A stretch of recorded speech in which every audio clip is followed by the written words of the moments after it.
Eh bien, bonjour à tous. Je me présente, Michael Sinatra. Je suis le directeur du Centre de recherche interuniversitaire sur les humanités numériques et le responsable de l'équipe de recherche sur les éditions critiques en contexte numérique, qui a le grand plaisir de vous accueillir ce matin et surtout d'accueillir notre collègue et membre Dario Brancato de l'Université de Concordia, qui va avoir un échange avec notre collègue et ancienne postdoc Yona Cazenave, qui est à l'Université de Lille, sur la présentation qu'il avait faite et mise à disposition sur le site. Donc, sans plus tarder, je vais inviter Dario à nous faire un petit résumé de la présentation et on va commencer cet échange ce matin. Oui, merci beaucoup, Michael. Merci à Johanna et merci à vous tous pour être ici aujourd'hui. Donc, un petit résumé de ma présentation. J'ai présenté un cas un peu particulier, un cas philologique où il y a un problème de dernière volonté de l'auteur et volonté de l'éditeur, donc un problème de les textes qui se constituent quand il y a un œuvre qui a été laissée inachevé, en fait, pas conclu.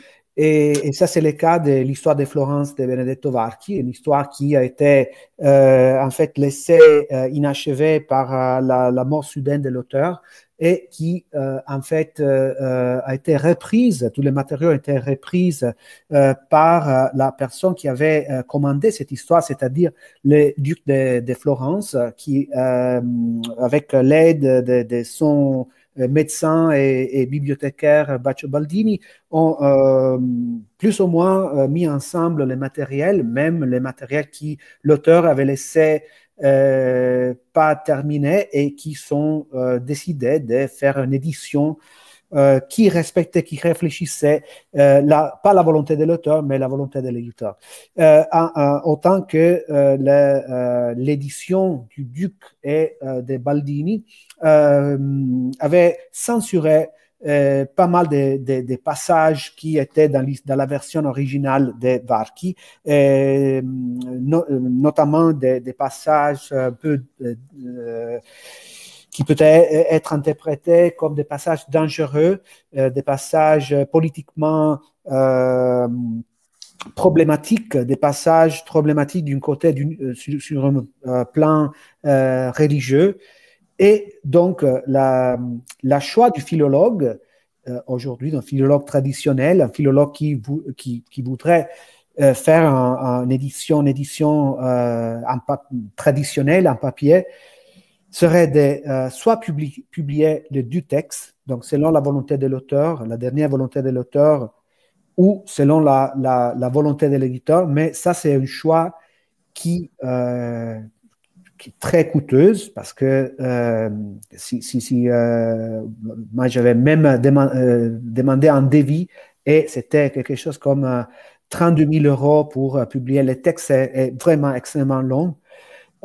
Soit résoudre les problèmes au niveau numérique. En fait, les niveaux numériques nous permettent de bypasser les problèmes en présentant, en donnant le lecteur, donc la personne qui utilise l'édition, d'avoir soit une transcription diplomatique, soit les textes selon la dernière volonté de l'auteur, soit les textes selon la volonté de l'éditeur. Tout en présentant des reproductions. Donc, le lecteur pourrait suivre pas à pas et être dirigé dans la lecture. En plus, cet instrument se révèle un instrument très puissant d'un côté, pas seulement spécialiste pour les spécialistes, mais aussi pour les historiens. Il ne faut pas oublier que l'histoire de Varchi, c'est une des sources principales pour l'histoire de Florence du XVIe siècle. Donc, la plupart des gens qui lisent cette histoire sont des historiens, donc pas nécessairement des spécialistes. Mais aussi, il y a un côté pédagogique. Donc, on pourrait en fait impliquer les étudiants pour réaliser une version qui fait du balisage des noms, des lieux, des œuvres d'art et qui peut être utilisée même par des étudiants du premier cycle et du deuxième cycle. Donc, c'est vraiment un instrument un outil très puissant. Et c'est tout. Moi, je crois que j'ai résumé dans 5 minutes plus ou moins ma présentation. Merci. Merci beaucoup, Dario. Et merci pour cette conférence qui est vraiment très stimulante et qui englobe des problématiques diverses d'ordre à la fois historique, épistémologique, philologique et technique. Et le texte sur lequel tu travailles est vraiment un cas d'école qui met en lumière la complexité des strates textuelles et des strates de révision multiples d'un texte. Et merci aussi pour la mise en contexte historique qui était bien utile et qui nous a permis de bien comprendre les enjeux historiographiques et critiques de ton travail. Et moi, ce qui m'intéresse particulièrement dans l'édition numérique, c'est la réflexion sur l'évolution de l'édition critique et sur l'évolution des concepts et méthodes philologiques quand on passe au numérique. Comment une édition numérique peut apporter des solutions méthodologiques et techniques lorsqu'on est face, dans l'édition traditionnelle, papier, à des limites matérielles et des limites aussi en termes de lisibilité du texte, en termes de réception et de compréhension, et notamment de compréhension de l'appareil critique dont tu parlais. Alors, au-delà des solutions proprement techniques, ce qui est intéressant, c'est ce que tu mettais aussi en lumière dans ta conférence, c'est de voir les mutations que cela apporte en termes de conception de l'édition critique. Est-ce que les questions d'établissement de texte sont abordées de la même manière? Comment les nouvelles technologies influent non seulement sur la présentation des éditions critiques, mais aussi sur la façon de mener l'édition critique? Et ton projet englobe toutes ces problématiques et je trouve ça vraiment passionnant. Donc, merci beaucoup pour ta conférence. Merci. Alors, j'ai une première question qui porte sur l'histoire de la transmission textuelle de la Storia Fiorentina. Donc, tu nous disais que l'éditio princeps de ce texte a été réalisée au XVIIIe siècle, en 1721. Oui. Cette édition suit le texte remanié par Comte de Médicis et Baccio Baldini. Et en fait, je me demandais si cette éditio princeps est la seule version à laquelle les lecteurs ont eu accès depuis le XVIIIe siècle, ou est-ce que ce texte a déjà fait l'objet d'éditions critiques? Toi, tu mets particulièrement en lumière le point de vue de l'auteur dans ton édition critique, et je me demandais si dans la réception de la Storia, c'est un point de vue qui est totalement inédit. Merci en fait, Johanna, pour cette question qui, en fait, j'aurais voulu inclure dans ma présentation, mais je voulais pas alourdir trop les problèmes. Mais en fait, c'est tout un côté qui est aussi fascinant que l'histoire en soi-même, parce que donc, il faut savoir d'abord que le manuscrit de luxe dont j'ai parlé dans ma présentation a été volé à un moment donné et donc il était disparu. Et en fait, était volé par l'archevêque de Pise qui, à sa mort, a laissé ces volumes à ses descendants. Et après, il y a eu comme une espèce de guerre diplomatique entre Florence, donc les descendants de Côme, et les descendants de cet évêque de Pise, pour avoir ce manuscrit. Donc, le manuscrit est rentré à Florence, mais en même temps, il y avait des intellectuels de Florence qui cherchaient le texte original de l'histoire. Et donc, le résultat, c'est qu'il y a eu des intellectuels qui ont eu accès à des versions pas censurées des fragments de l'histoire. Mais en fait, ce n'était pas des fragments pas censurés, c'était des fragments génétiquement antérieurs à la dernière volonté de l'auteur. Donc, c'était des brouillons de l'auteur qui, en fait, démontraient qu'il y avait eu des coupures dans les textes. Donc, la personne qui a publié les textes au XVIIIe siècle c'était en fait un chevalier florentin exilé en Allemagne qui, pour des dettes de jeux et de femmes, a décidé de publier, pour se faire du fric, en fait, il a décidé de publier cette histoire de Florence.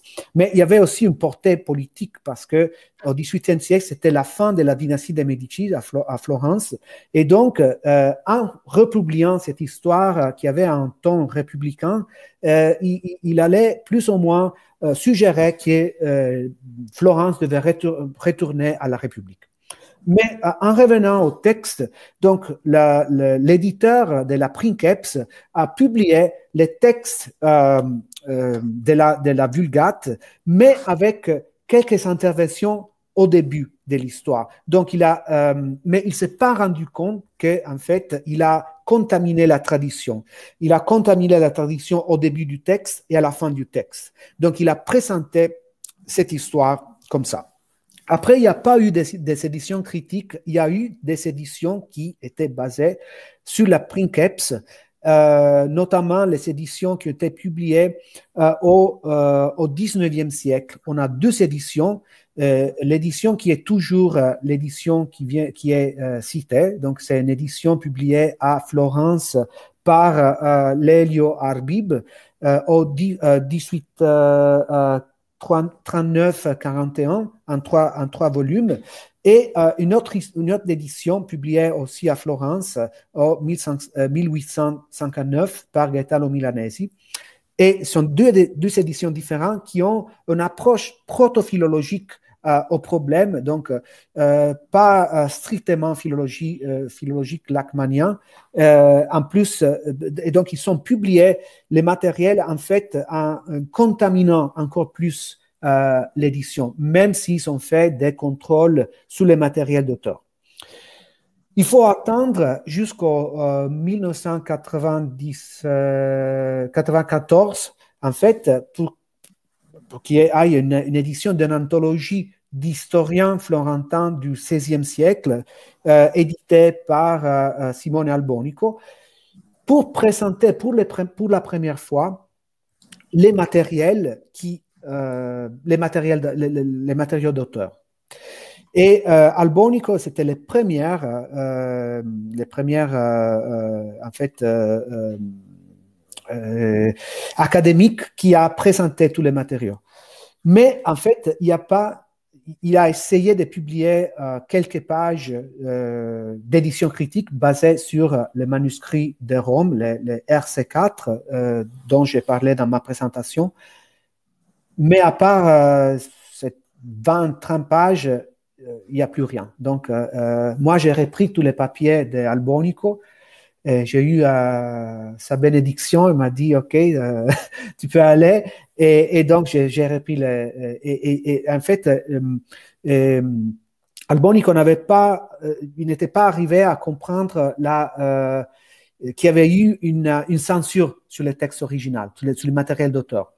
Et donc, ça, c'était des dernières découvertes qu'on a fait. Moi, j'ai découvert la main de Baccio Baldini, la main de Combe dans les matériaux originels. Et après, j'ai refait les points sur la question. Et d'un côté, pour répondre finalement à ta question, il n'y a pas d'édition critique complète du texte. Il n'y a pas décisément d'édition critique numérique, il n'y a pas d'édition papier. Il y a quelques pages, mais sans la connaissance du fait que le texte avait été censuré. D'accord. Merci beaucoup. Je me posais la question. Donc, c'est vraiment un travail totalement inédit. C'est vraiment extrêmement intéressant. Et dans ta conférence, tu parles aussi de la plateforme de consultation de l'édition qui a fait l'objet du premier projet de recherche, Vasto, et qui est déjà en ligne depuis l'an dernier. Alors, j'ai consulté la plateforme que j'ai trouvée très intuitive. Alors, j'avais déjà consulté l'édition du Vercelli Book, donc j'étais habituée à cette plateforme de consultation. Peut-être que la version 3 dont tu parles sera encore plus agréable d'utilisation, mais personnellement, du point de vue du lecteur, j'ai particulièrement apprécié déjà le fait de pouvoir disposer sur un même écran les 3 versions du texte, l'édition diplomatique, l'édition critique du point de vue de l'auteur et l'édition critique du point de vue de l'éditeur. Et ce qui m'intéressait aussi, c'était de consulter le fichier XML-TUI. Alors, on y a accès via le GitHub du projet, et ça, c'est très appréciable. Tous les éditeurs numériques ne le font pas, et c'est dommage parce que ça permet de comprendre le positionnement éditorial. On sait que... Non, pardon. Ah non, vas-y. Non, pose ta question parce que j'ai aussi des questions à te faire. D'accord. Alors, l'encodage, justement, on sait que la manière que l'on a d'encoder, notamment la paracritique, les différentes leçons philologiques, reflète le parti pris éditorial du critique. Et ça pose aussi la question, dans l'édition numérique, de la différence entre œuvre, texte et document. En fonction de l'encodage choisi, on se situe à tel ou tel niveau ontologique du texte. Et donc, avoir accès à l'encodage, c'est particulièrement éclairant pour comprendre le positionnement. Et je me demandais justement comment, en écoutant ta conférence, comment tu allais encoder les 3 unités, la version diplomatique et les 2 éditions critiques. Est-ce que tu allais encoder d'un côté la transcription et d'un autre côté l'édition critique, ou bien est-ce que tu allais encoder l'ensemble dans une seule unité? Je me posais la question, et quand on regarde le fichier TUI, on se rend compte immédiatement que l'ensemble des informations diplomatiques et critiques sont encodées dans une seule et même unité. Alors, ça positionne l'édition critique comme matrice de l'édition numérique, et c'est un point de vue que je partage totalement. Et ce qui m'intéresse particulièrement d'observer dans l'encodage, c'est justement l'encodage de l'apparat critique. Alors, je vais te dire comment moi j'ai compris ton fichier, tu me diras si j'ai bien compris. Alors, j'ai vu que l'édition critique, elle est basée dans ton encodage sur le point de vue de l'auteur, donc sur le point de vue de Varki. Oui. Le texte de base, c'est le texte de Varki, et l'ensemble des révisions postérieures, celles attribuées à Baccio et à Communici, ont été encodées dans l'apparat critique comme des variantes philologiques. Oui, c'est ça. C'est ça, en fait, ce qu'on a fait. On a donc, d'abord, on s'est posé la question de comment traiter les textes après la censure. Et donc, ce qu'on a fait, c'était un peu triché parce qu'on s'est inventé un espèce de témoin manuscrit fictif qui s'appelle RC4C. Qui c'est en fait, mais ça c'était justement une espèce de compromis parce qu'on n'arrivait pas à distinguer avec les fichiers CSS une manière plus claire de distinguer les deux versions, version avant censure et version après censure. Évidemment, il y a des limites et les limites, c'est la taille de la police, le fait qu'il y a des espaces qui disparaissent dans les textes critiques, donc il faut vraiment travailler sur ça. Et une autre question qui on n'a pas encore résolu, mais je crois que c'est pas tellement un problème très très important, c'est de distinguer les différentes phases de révision, les campagnes de révision sur les textes. Et je crois qu'avec dans le header du document, il faut utiliser l'option list change pour faire ça et donc utiliser ça dans le document. Il y a aussi un problème en côté pratique parce que si tu donnes la transcription diplomatique d'un texte extrêmement long, ça devient une œuvre presque impossible à gérer parce que tu devrais passer des années. Nous, on a passé 2 mois juste pour faire les balisages du poème, qui sont 10 pages. Mais il y a presque 2000 pages d'histoire. Donc, et le poème, c'est l'introduction, c'est la partie peut-être la plus simple Et il y a des pages où il est presque impossible de déchiffrer ce qui... moi, j'ai réussi à transcrire tout, mais pour faire l'encodage, les balisages, ça deviendrait presque ingérable. Donc, il faut, dans la version 2.0, peut-être on va prendre des décisions je sais pas, de ne pas donner la transcription diplomatique. Ça, c'est le projet 1.0, c'est justement un essai de ce qu'une édition numérique peut donner. Mais après, il faut se confronter avec la réalité et donc, même si j'ai des sous pour, avec mon projet du CRSH, j'aurais besoin peut-être 2 fois, 3 fois autant d'argent pour payer des assistants qui puissent faire l'encodage de toute l'œuvre. Ah oui, oui, c'est extrêmement long. Même, on voit toutes les régularisations de ponctuation, d'accentuation. Ça prend énormément de temps. Et Mais c'est vrai. Pardon.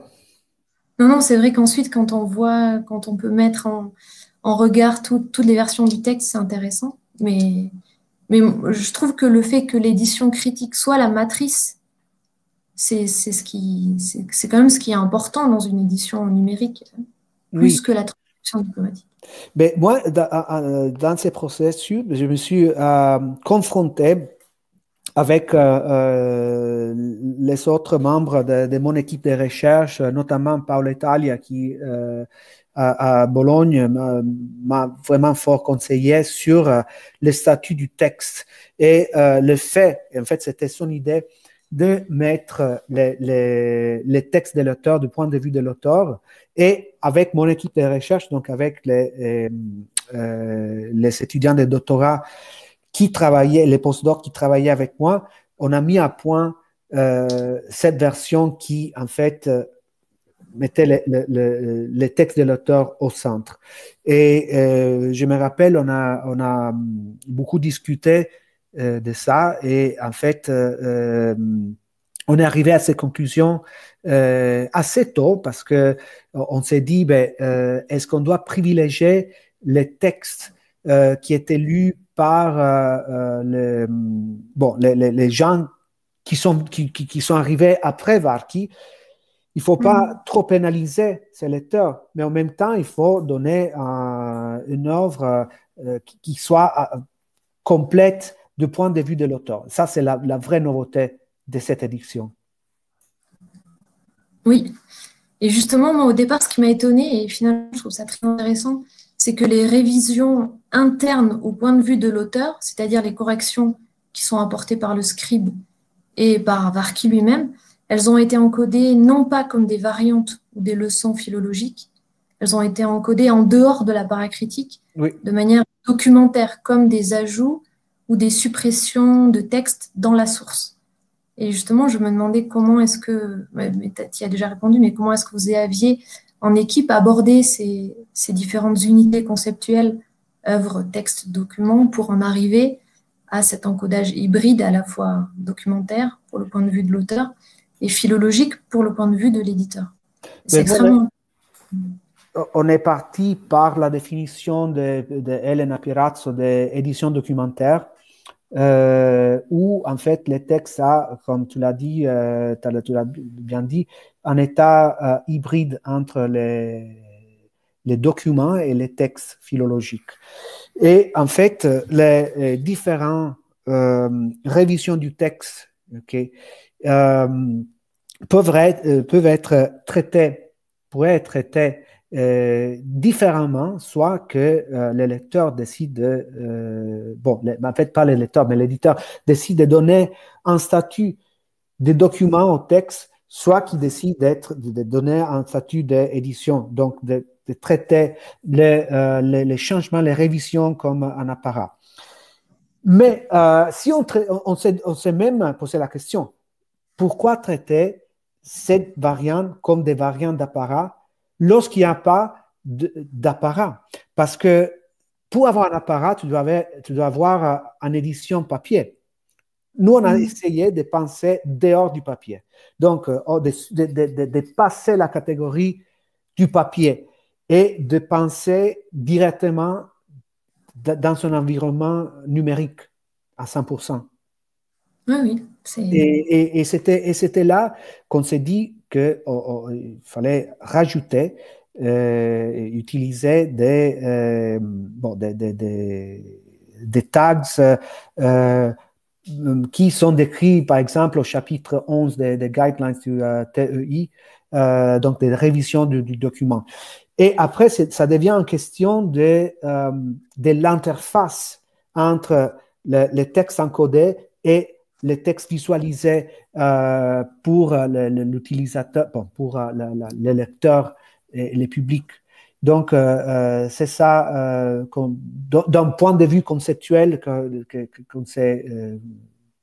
ait réussi à plus ou moins encadrer de niveau théorique. Ça reste quand même qu'il y a beaucoup de problèmes au niveau pratique, au niveau de la micro-gestion du texte, notamment comment se comporter pour les révisions minimes, la ponctuation, par exemple, ou par exemple les corrections du scribe qui, en fait, ne portent pas grand-chose du point de vue textuel. Sont des corrections où vraiment le scribe s'est trompé, il a effacé, il a rajouté, il s'est rendu compte qu'il avait fait un erreur, il a juste corrigé ça. Mais d'un point de vue textuel, il n'apporte rien. Comme il n'apporte rien, par exemple, des notes qui ont été apportées au texte, pas au texte, mais au dehors du texte, par un lecteur du XVIIe siècle qui a lu ce texte et qui a mis des notes juste en disant « Ah, ici, il parle de ça, machin. » Et ça, c'est vraiment un problème c'est un problème documentaire. C'est juste un problème documentaire, de dire, bon, il y a ça dans le texte. Donc, nous, on a essayé d'être les plus compréhensifs, de comprendre, d'envisager et d'inclure tous les problèmes qu'un lecteur du texte pourrait avoir. Et donc, la solution de l'édition documentaire, c'était, à mon avis, mais aussi à l'avis de Paolo Italia, la solution la meilleure à utiliser. Oui, je trouve que ça reflète bien votre approche et c'est même le fichier XML en lui-même est agréable à lire. On comprend bien la manière que vous avez eu d'aborder le texte. Merci. Mickaël, j'ai encore le temps de poser. J'ai encore 2 questions. Vas-y, pose tes questions. Comme on est en petit groupe, et Marcello et ils sont en train de démolir le bâtiment à l'U2M. Donc, il posera une question. On essaiera le micro tout à l'heure ou sinon par texte. Mais donc, vas-y, toi. D'accord, ok. Alors, dans ton édition, tu prépares aussi un ensemble d'outils analytiques, critiques, explicatifs à destination des lecteurs. Alors, ce sont des éléments de contextualisation en direction... je pensais que c'était en direction du grand public, peut-être du public scolaire ou étudiant, puisque comme tu disais, il y a une véritable dimension pédagogique dans ton travail. Et tu nous disais que tu t'intéresses notamment à documenter les noms de personnes, les noms de lieux, les œuvres d'art citées dans le texte. Et on voit dans certaines éditions numériques que ces éléments de contextualisation peuvent atteindre un certain niveau d'autonomisation. Et je pense notamment à l'édition numérique consacrée au voyage de Marco Polo, l'édition qui est réalisée par l'Université de Venise. Et dans cette édition, tous les noms de lieux sont sont traités de manière particulière et ils permettent une certaine circulation dans le corpus. Tous les noms de lieux ont été identifiés, sont accompagnés d'une présentation historique documentée et une visualisation cartographique. Donc, ces notes d'identification, au départ, dans l'édition traditionnelle papier, ces notes sont très courtes, ce sont que des notes d'identification, alors que dans ce genre d'édition numérique, ça peut s'étoffer de manière considérable et acquérir une certaine autonomie et devenir une entrée de circulation dans le corpus. Et je voulais savoir si vous réfléchissiez déjà à la forme que pourraient prendre des parcours de lecture spécifiques dans le corpus. On s'est déjà posé cette question parce que il y a dans l'histoire, dans le 9e livre, une espèce de pause qui prend et il fait une description de Florence, donc des monuments qui étaient à Florence, des palais qui étaient à Florence, de toutes les villages qui étaient autour de Florence. Et en fait, c'est là qu'on s'est dit, et tous les ponts, par exemple, qui sont à Florence, et on s'est dit, à ce moment-là, c'est le cas de indiquer tous ces monuments, tous ces endroits, etc., et mettre ça sur une map, sur une carte. Donc, précédemment, on a une étudiante de maîtrise qui s'occupe de ces problèmes-là. Donc, elle est en train de faire l'encodage du 9e livre et elle est en train de chercher des solutions. La solution n'est pas facile parce que si tu essaies de donner un point, par exemple, sur Google Maps d'aujourd'hui, on remarque que la physionomie, la physionomie de la ville de Florence a changé de la description de Varchi à aujourd'hui. Donc peut-être où il y avait un palais ou un pont, un palais, aujourd'hui il y a une autoroute. Donc c'est un peu difficile de faire ça. En plus, il y a des indications qui sont parfois, à la fois, qui sont vagues, qui ne sont pas très précises. Donc, il faut aussi se confronter avec l'imprécision. Et donc, on est toujours en train de trouver une solution qui soit satisfaisante.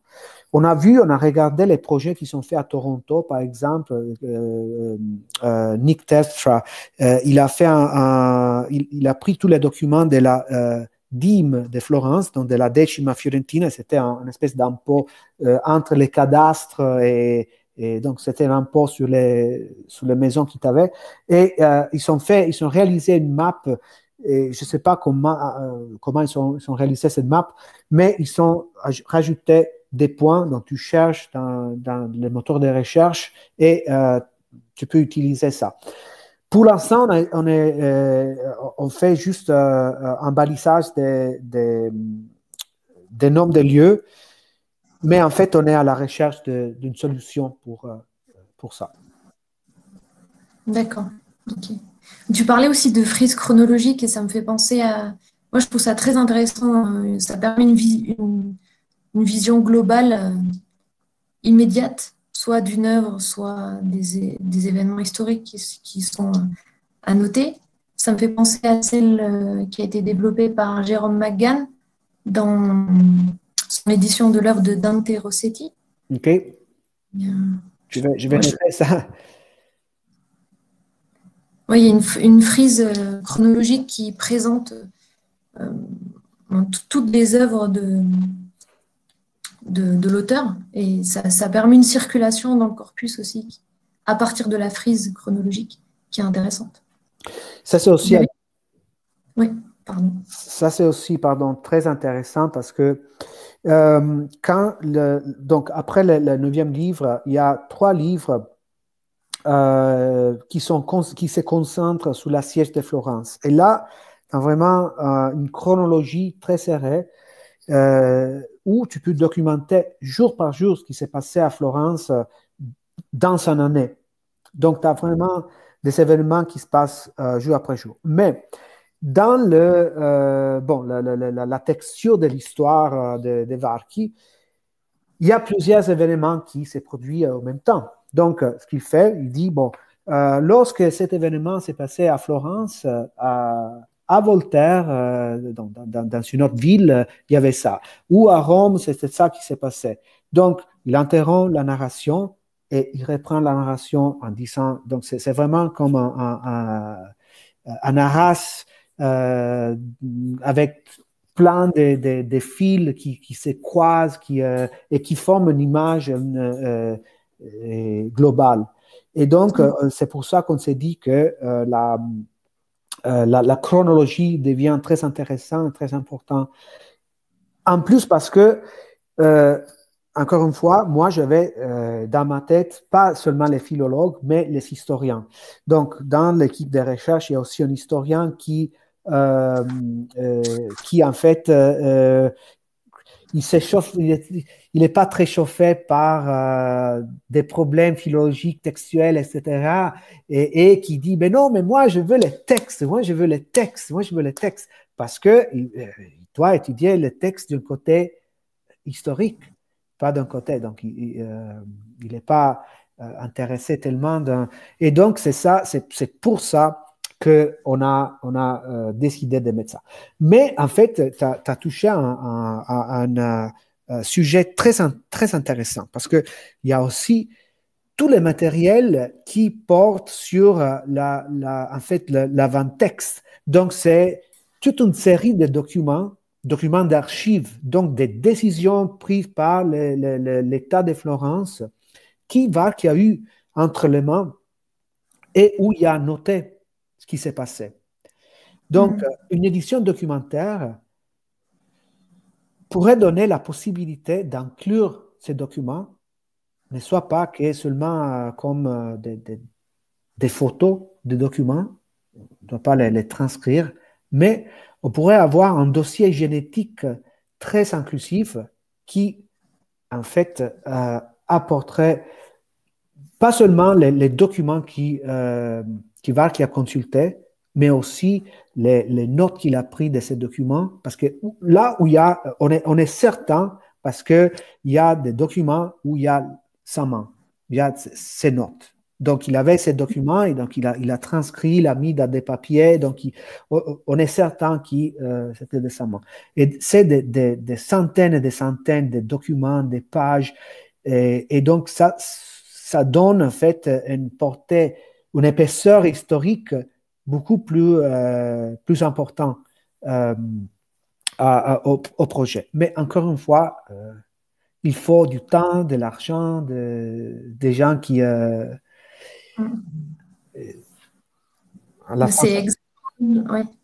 C'est là où je voulais en venir avec ma dernière question.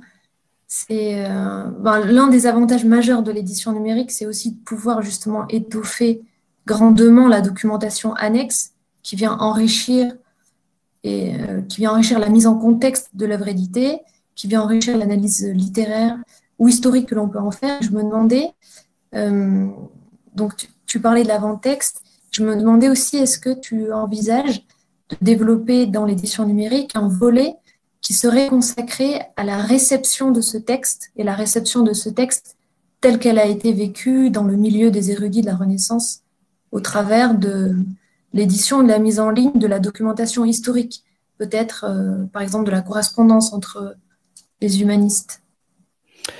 En fait, oui. Donc, ça c'est... Donc, il y a deux volets. Il y a le volet de la correspondance entre les pouvoirs des Médicis et les intellectuels, des humanistes. Et de notre côté, il y a la correspondance des intellectuels au XVIIe siècle, au XVIIIe siècle.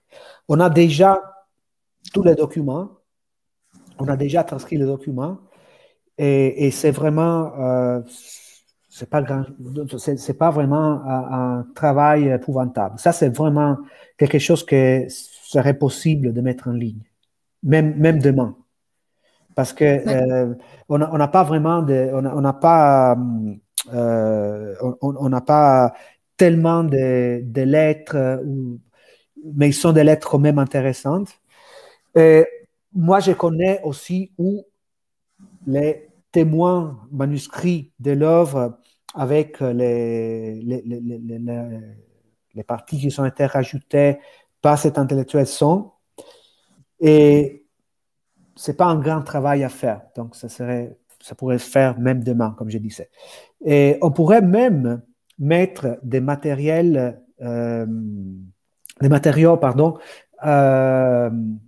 qui portent à l'édition Princeps, aux éditions qui sont sortis au cours du 19e siècle. On a déjà, en fait, sur Google Books ou sur archive.org, on a déjà ces textes disponibles. Donc, vraiment, le travail à faire sur ces volets est beaucoup plus simple que, par exemple, éditer les sources documentaires avant le texte ou le développement du texte d'un côté génétique. Donc, tous les brouillons des VAR qui sont impossibles à lire sont vraiment il faut passer des journées pour déchiffrer parce que l'auteur avait une écriture horrible, impossible à déchiffrer. Donc, c'est ça. Oui, d'accord. Merci. Oui, je me disais aussi que ça pouvait donner lieu à un projet d'édition numérique plus global sur l'historiographie florentine au XVIe siècle, dans lequel tu peux mettre en regard différentes œuvres, différentes sources, l'œuvre de Varchi, l'œuvre d'autres historiens, des documents officiels, des chroniques, et qui permettrait d'étudier justement les différences de traitement littéraire et historique sur les événements politiques de l'époque. En fait, c'est ça les sujets sur lesquels mon projet financé par les CRSH porte. C'est en fait l'historiographie à Florence, sponsorisée par Com. Et donc, j'ai pris 3 cas d'études. Une, c'est l'histoire des vaches, mais il y a 2 autres cas. Il y a le cas d'un autre historien qui, en fait, a continué le travail des vaches, qui s'appelait Marcello Adriani. Marcello Adriani. Et qui, en fait,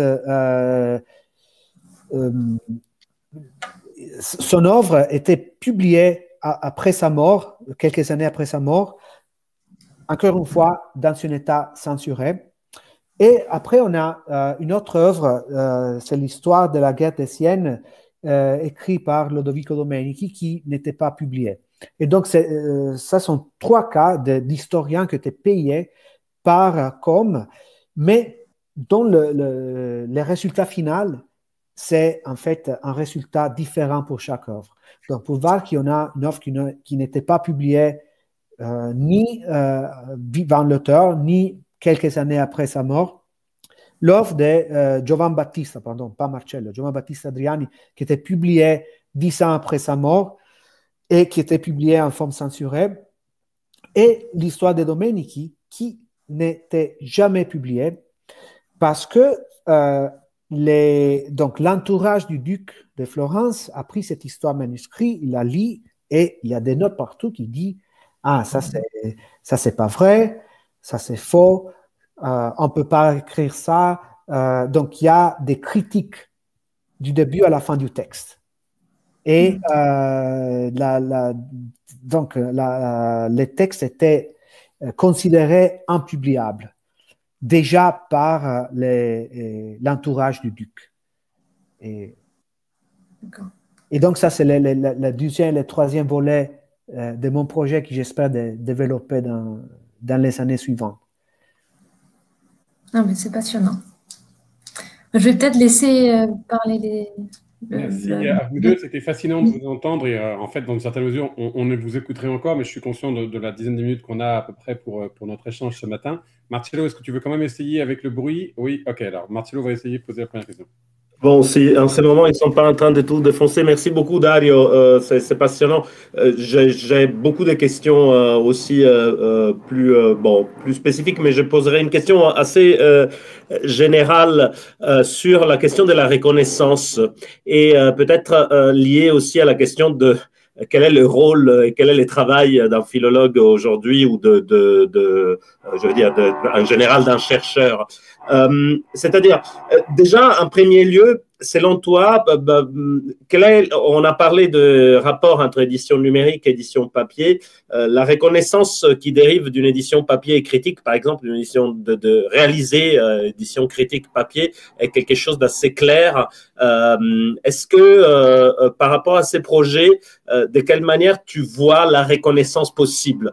Est-ce qu'il y a quelque chose de semblable à une édition critique papier ou pas du tout? Voilà, ça c'est une première première question. Et du coup, lié à ça, la question du rôle du chercheur, c'est-à-dire, comme tu le soulignes, c'est un travail potentiellement infini. Ça dépend de ce qu'on veut faire, mais on peut toujours faire plus. Donc, on peut tout encoder. Déjà, on peut élargir les travails à justement d'autres manuscrits, les sources, la géolocalisation, etc. On peut, et donc c'est un travail nécessairement collectif. Alors, de quelle manière ce collectif peut se construire? À quel point on peut créditer les différentes personnes du travail qu'elles font, et comment peut-être on pourrait envisager d'avoir des dynamiques vertueuses qui permettent justement une implication peut-être qui aille aussi au-delà du cercle érudit à proprement parler, parce que c'est évidemment passionnant, ça serait génial de pouvoir avoir ces matériels-là. Alors, je pense à des initiatives type Wiki, que ce soit Wikipédia ou Wikidata. Oui. Wikidata, typiquement, pour les questions de la géolocalisation temporalisée, ils sont en train de faire plein de choses intéressantes parce que les gens rajoutent des données. Bon, enfin, par contre, évidemment, à chaque fois qu'on va dans des dimensions de ce type collaboratif à ce point, bah évidemment, il y a les problèmes du crédit qui se reposent. Et puis, bon, pour un vieux prof, peut-être ça pose pas trop de problèmes parce que vieux, je veux dire, même à partir de mon âge, c'est-à-dire à partir du moment où on a une position tranquille, c'est bon. Mais évidemment, pour les plus jeunes, ça devient beaucoup plus compliqué. Donc voilà, bon, enfin, j'aimerais avoir ton retour d'expérience sur ces questions. Merci Marcello. En fait, c'est des questions très, très importantes. En fait, ça me donne la possibilité de clarifier des choses. Donc, la première, c'est que effectivement, la philologie numérique, c'est comme un grand prairie qui ouvre, qui donne beaucoup de possibilités, mais qui ne va pas remplacer tout court la philologie traditionnelle. Donc, oui, j'envisage une édition critique et l'édition numérique offre ce que la philologie traditionnelle ne peut pas offrir. Donc, moi, j'envisage une édition critique papier où je mets la dernière volonté de l'auteur. Pour tous les autres matériels, je renvoie à l'édition numérique. Ou aussi, il faut choisir de ne pas mettre le lecteur un peu en embarras, un peu mal à l'aise avec beaucoup de données, etc. En ce qui concerne la deuxième question, moi je travaille dans un département qui n'a pas d'étudiants de deuxième cycle ou de doctorat. Donc, à la fois, je me sens isolé et en fait, une fois, je remercie Michael pour m'avoir donné la possibilité de présenter mon travail à des collègues qui connaissent ce que j'ai fait. Donc, moi, je suis ouvert à la possibilité de collaboration, des choses concrètes ensemble. Et ça, c'est que la présentation d'aujourd'hui, ce n'est que le premier pas pour faire ça. Mon équipe de travail, moi, je suis certain qu'il y a des gens qui peuvent aborder ces problèmes à Montréal aussi. Mais pour faire mon travail, je dois demander, je dois m'appuyer sur des gens qui sont en Italie. Donc, oui, la réponse à la question de Marcello, c'est oui, évidemment, je suis tout à fait pour la collaboration et pour donner un rôle, même aux étudiants, un rôle plus important, plus puissant aux étudiants, aux doctorants, etc. Il faut dire aussi, moi, je ne suis pas un philologue numérique. Moi, je nais comme un philologue traditionnel. Ça fait peut-être 2 ans que je me suis approché aux humanités numériques, et pas pour manque de foi, parce qu'il y a des gens qui disent non, moi, mais parce que je crois vraiment que les humanités numériques peuvent donner une réponse à des questions que la philologie traditionnelle ne peut pas donner. Et voilà, c'est tout. J'espère que notre collaboration peut devenir plus forte et plus concrète dans les mois, dans les années qui arrivent, qui vont venir. Je ne sais pas si j'ai répondu à tes questions, Marcello.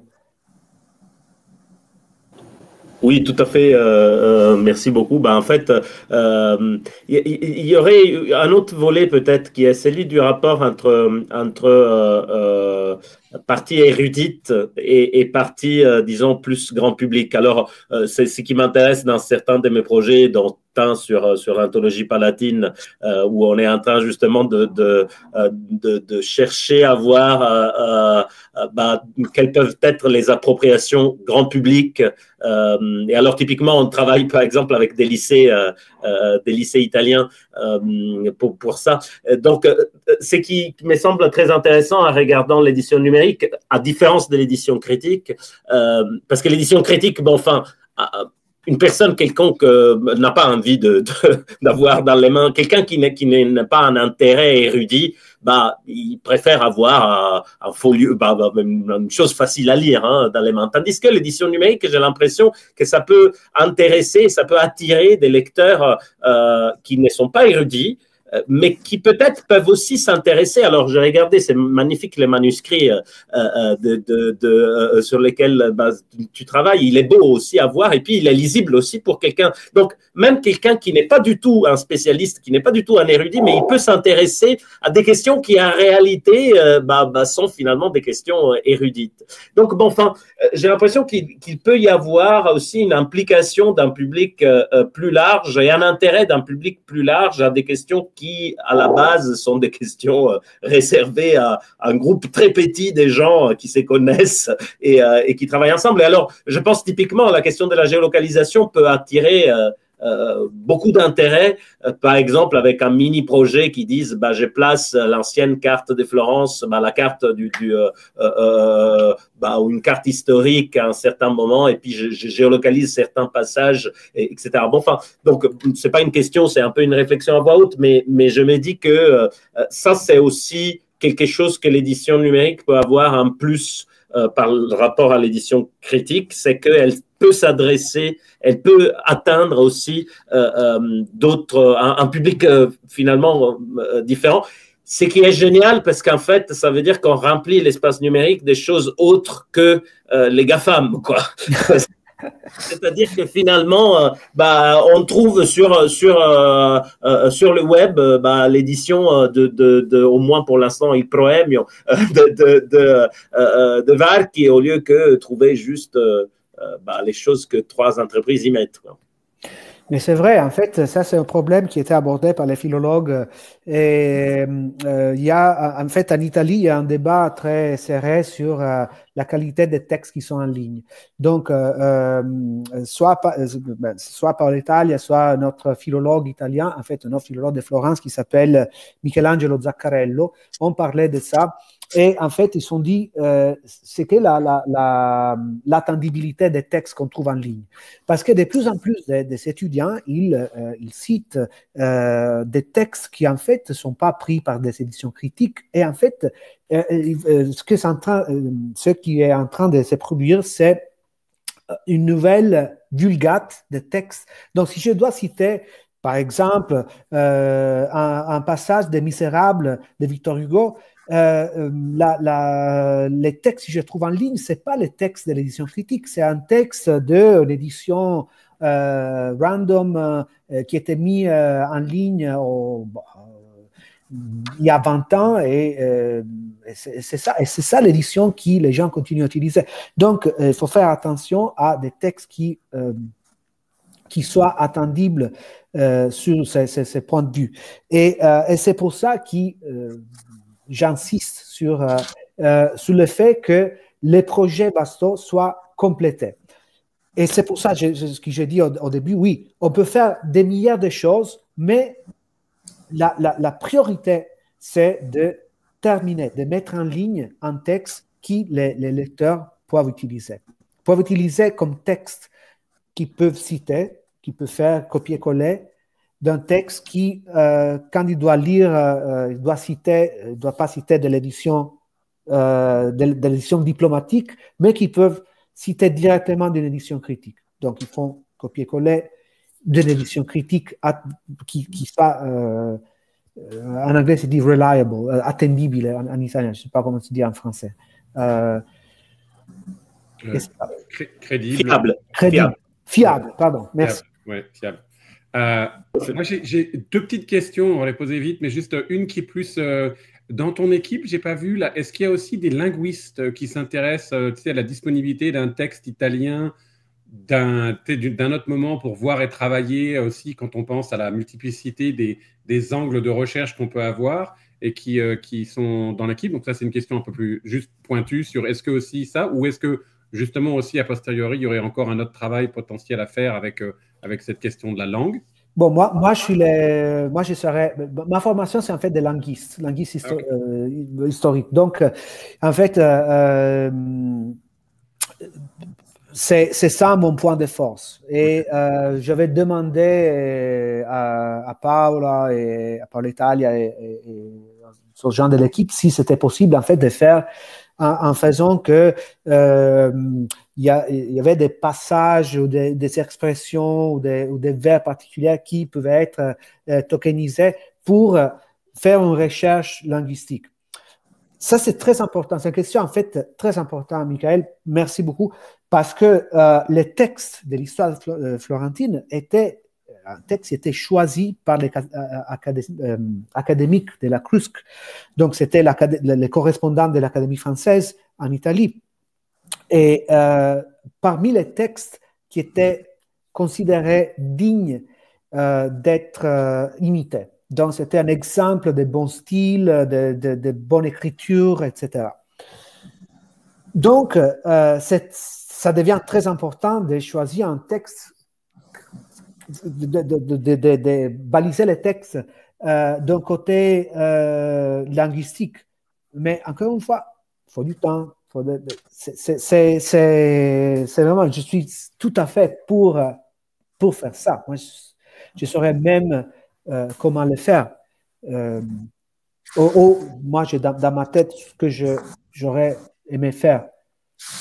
Non, c'est super. Et une autre petite dernière question, c'est dans quelle mesure vous avez aussi essayé, tu sais, certaines reconnaissances de caractère sur des manuscrits. Il y a plusieurs projets au Québec, je suis sûr qu'il y en a plein en Italie aussi, mais d'essayer de voir pour adresser, tu sais, la première phase de transcription en OCR et un premier codage. Il y a certains projets qui marchent plus ou moins bien que d'autres. Et donc, c'est plus de l'expérimentation parfois qu'un produit fini. Mais est-ce qu'il y a eu aussi un peu des tentatives avec ce manuscrit-là à un moment donné ou pas encore de dire, et si on regardait ce que nous donne la machine, qu'on va entraîner évidemment sur un algorithme de reconnaissance Et là, je dois faire mon mea culpa parce que, en fait, avant Noël, Paola m'avait demandé si j'étais intéressé de faire ça. Et moi, j'ai dit, pas tellement intéressé, peut-être on va faire ça dans un autre moment. Mais en fait, tu as raison, on pourrait investiguer sur cette volet aussi. Et donc, pour revenir à une observation que Marcel avait faite, Marcel avait dit, bon, le texte du poème, de l'introduction, c'est très lisible, etc. Et ça, c'est aussi grâce à la générosité de la bibliothèque qui a les manuscrits. Mais c'est juste, pour l'instant, on a des reproductions complètes de tous les manuscrits, mais on a des bonnes reproductions juste pour la partie qu'on a mis en ligne. Pour les autres reproductions, on essaie de faire un accord avec la bibliothèque Corsiniana et on a envoyé une lettre avec un protocole d'entente. Et le directeur il nous a dit, en principe, il n'y a pas de problème, donc mais il faut quand même attendre qu'il nous envoie les reproductions de tous les textes. Mais lorsqu'on aura ces reproductions, oui, tout à fait, c'est vraiment possible.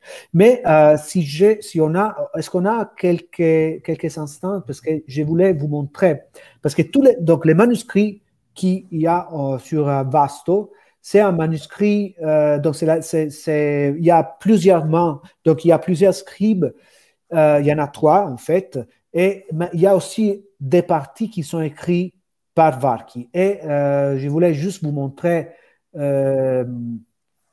si vous avez un peu de patience, quelques images où il y a en fait l'écriture de Varchi qui en fait peut être un peu problématique. Donc là, attendez, j'ai perdu mon... OK. Donc je vais partager l'écran. Et peut-être vous voyez...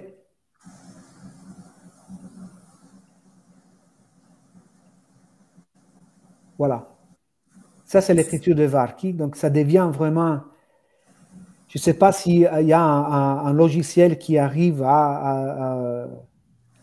Alors, je t'avouerai que je ne pourrais pas te donner de référence particulière, mais j'ai lu des articles sur une progression littéralement dans la dernière année.